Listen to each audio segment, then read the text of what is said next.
our fear, raise our hands in the air, screaming, we are still here.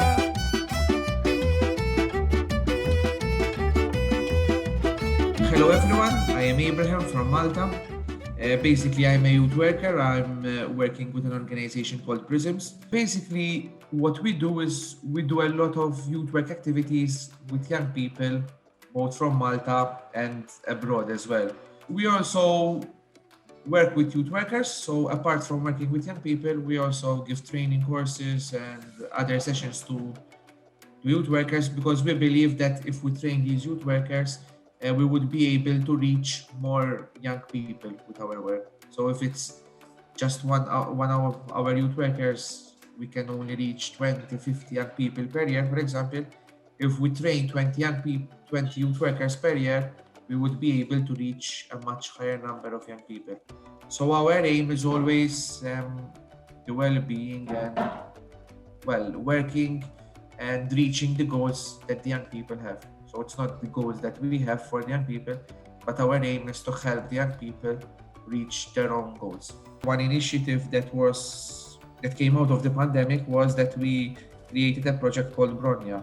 And what we did was that we saw that the old people were feeling lonely, because the old people are the most vulnerable, so they are the ones that really couldn't go out. And we partnered up with young people, so we had young people and older people, and we coupled them up like a buddy system. And the role of the young people was to, once every 3 days, phone the older people and have a chat together to see how they are, if they need any help, And that served as a mental support for the older people that were locked at home, and there was this anxiety because this was something unknown to all of us, so there was this anxiety. So it served a mood of relaxation and also a communication with the outside world for the older people. There is that shift between, or that divide between the older generation and the younger generation. Sometimes the older generation sees the younger generation as the troubled ones, while the younger generation see the older generation as the people that are not moving forward with the new realities, So thanks to this communication line, both generations understood each other. So basically it was a learning experience for both of them. With regards to the public discourse and the public opinion with regards to the pandemic, there was a lot of things that changed, to be honest. So I saw a big shift in mentality in the last year in Malta, and this is on different various aspects, to be honest with you.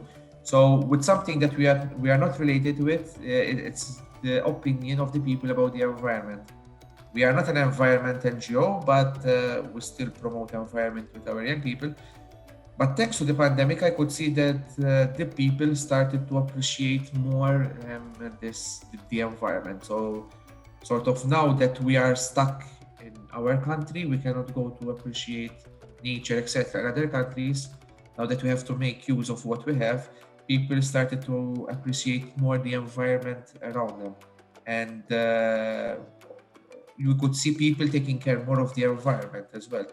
Another thing was that the young people that we work with started also appreciated more the environment and also going more into the nature, trekking, walking, etc. Before, we had young people who never went out trekking in their life, 15-year-olds, 16-year-olds.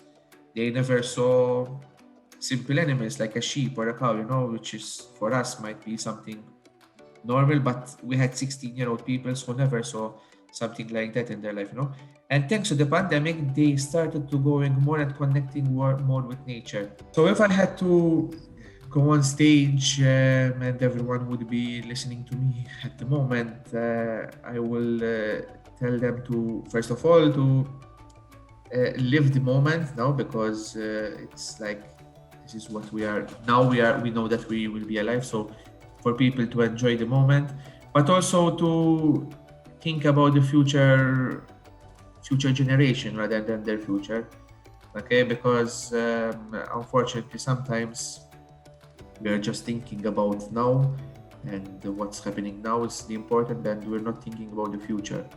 So be it environmental problems that we're creating, be it societal problems, be it political problems that we are creating, we have to think about the people that are coming. What are we going to leave behind us for the next generation as well?